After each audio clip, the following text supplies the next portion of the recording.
stand and look out at the peninsula, Bird Island.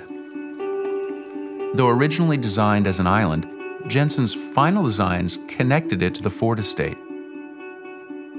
Fix your eyes on the lake beyond. You're looking at one of the places where Etzel's influence is most felt, Bird Island. Jensen originally designed the island to be built up 9 feet above the water level, with thick foliage. Etzel firmly objected, and he, through his personal secretary, requested that Jensen redesign the island's grade and plantings to allow for clear views of Lake St. Clair. We did not want to look over this hill out to the lake.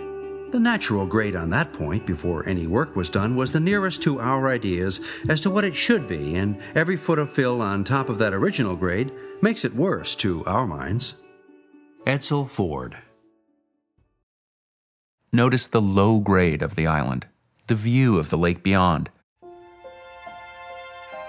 These features are a testimony to Edsel Ford's vision and his influence in the design. This was a decidedly more open landscape than Jensen's typical design. Clean, abstract, modern.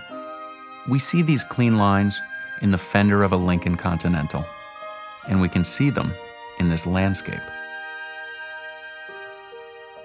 Edsel and Jensen respected each other, working together to create a unique place.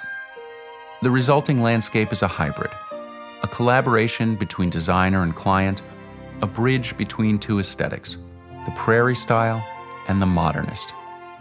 In a very real way, this was a new creation, a new paradigm that would change the course of modern landscape design.